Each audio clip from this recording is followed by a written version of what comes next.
أنا مصري وعاوز أتكلم عن المسلمين والمسيحيين اللي عايشين في فرنسا أو في أوروبا عموما أو حتى في مصر. مع احترامي للجميع بتكلم باللغة العربية وليس اللغة الهيروغليفية، بتكلم باللغة العربية يعني كلامي واضح جدا. أتمنى الناس كلها تفهم كلامي. كلنا مصريين وعمري في حياتي ما حسيت بفرق ولا هنا ولا في مصر، عمري في حياتي ما حسيت بالفرق ده. وعاوز أتكلم إن أنا اتولدت وكبرت في قرية ما فيهاش مسيحيين خالص خالص خالص خالص، ولكن لما اتنقلت للمدينة وعشت في المدينة فترة طويلة احتكيت بهم كتير جدا في الجامعة وفي الشغل وفي كل حاجة، وفي اسكندرية وفي شرم وكل سفرياتي كنت دايما بحتك بالإخوة المسيحيين، وعمري في حياتي ما حسيت ان في فرق.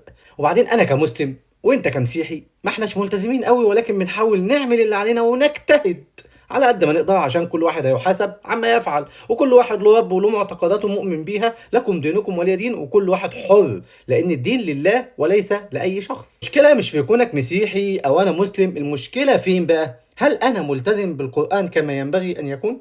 هل ملتزم بتعاليم الدين الاسلامي؟ هل ملتزم بسماحه الدين الاسلامي وحب الدين الاسلامي وحريتنا في اختيار كل شيء في حياتنا مثلما يمليها عليها الدين الاسلامي؟ طب هل حضرتك كمسيحي ملتزم بالانجيل؟ كلنا بنجتهد على قد ما نقدر. ليه بتكلم عن الموضوع اللي ما ينفعش حد يتكلم عنه؟ لانه ممكن يعمل فتنه طائفيه، لان بالفعل في عنصريه موجوده وسطنا، بحس مسيحي ومسلم. حتى في بعض الناس لما يجوا يكلمونا عشان اعمل لهم اعلان مثلا من اخواتنا سواء سيدات، يقول لا انا مسيحي. ايه المشكله؟ مش فاهم فين المشكله. اصل في بعض الناس كذا وناس تانية انا مسلم، اصل في بعض الناس كذا. بحس في الكلام ان في بعض العنصريين وبعض العنصريه اللي موجوده وسطنا. لكم دينكم ولي دين، وده اللي القران بتاعنا قاله، وبرضه دينهم قال لهم كل واحد حر في اختياراته وفي دينه، ولكن نحترم الناس من اجل الانسانيه. الفيديو هيكون طويل شويه. عاوز اقول لكم اول ما جيت فرنسا كنت نفسي اشتغل في مطعم، فروحت الواحد اشتغل عنده في مطعم على قطر في باريس. الراجل ده كان قدام الجامعه او قدام بريفكتير، راجل محترم جدا. المهم وانا قاعد معاه قاعد يقول لي انا بيتزا وما اعرفش، وقام جاي لي ده انا بدخل في الخمره، بدخل في البيتزا خمره وعندي لحم خنزير. قلت له والله بص، ما كنتش عارف ان هو مسيحي. فقلت له والله بص، انت تبيع اللي تبيعه، انت تبيع اللي تبيعه، ولكن انا سيبنا افكر. المهم وانا ماشي كده ضميري عمال يأنبني، يلا شغل يلا في مطعم. اي حد في فرنسا يتمنى يشتغل في مطعم، وكان الشغل 7 ساعات ومرتب كويس جدا، والراجل كان محترم جدا وعجبه السي في بتاعي لان خبرتي كلها كانت في مصر في مجال المطاعم. وقال لي يا محمد عادي، عاوز تيجي تشتغل اهلا وسهلا بيك، انا هاخدك عشان خبرتك بعيدا عن دينك، مسلم او مسيحي محتاج واحد زيك يكون امين واعتمد عليه في الشغل. في نفس اليوم اتصلت بيه بالليل، قلت له انا اسف والله بحترم ديني جدا، والله انت لك كامل الحريه وكامل الاحترام. الراجل ده كان مسيحي ومش متذكر اسمه. قال لي يومها جمله حلوه قوي، قال لي باحترمك لاحترامك لدينك، وربنا يبارك لك يا ابني، وطالما جيت في البلد دي بتحترم دينك ربنا هيوفقك كمسيحي.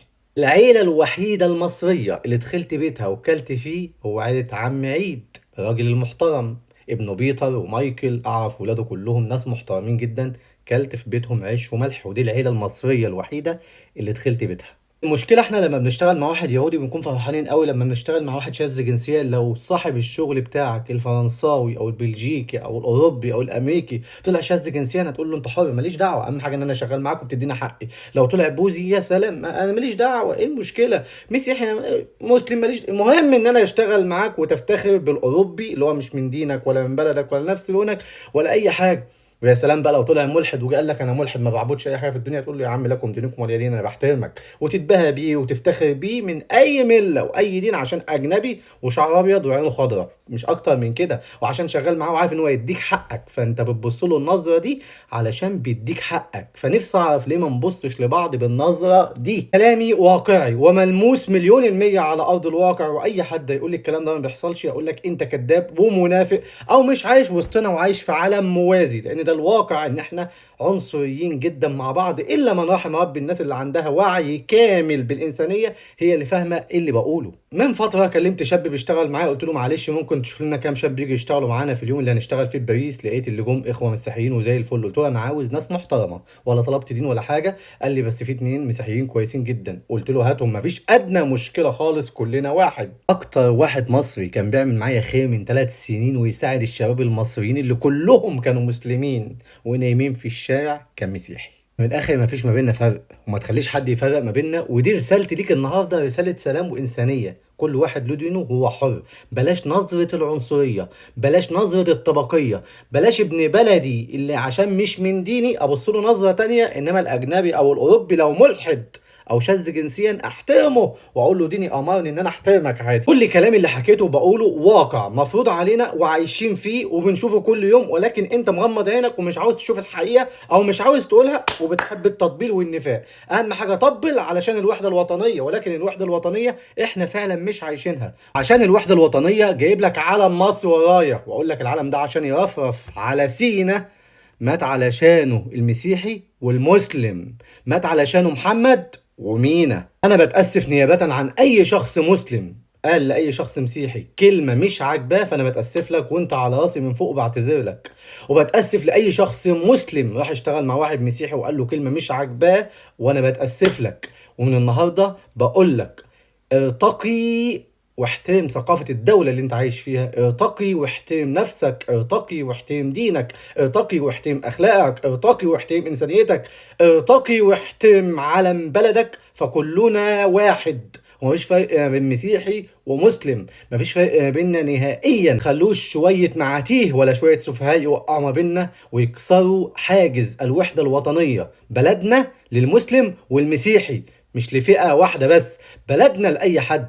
بلدنا بلد أمن وأمان للجميع. رسالتي اللي في مصر واللي بيحصل في مصر واللي في أوروبا وبيحصل في أوروبا، وأنا ما بخافش من كلمة الحق. كلمة الحق اتقالت، وكلامي ليس فيه انتقاد لأي شخص وليس فيه إهانة. فأنا مسلم وأحترم كل الأديان، فلتحيا الوحدة الوطنية باسم المسلم والمسيحي. احترم تحترم، مفيش فرق بينا وكلنا واحد.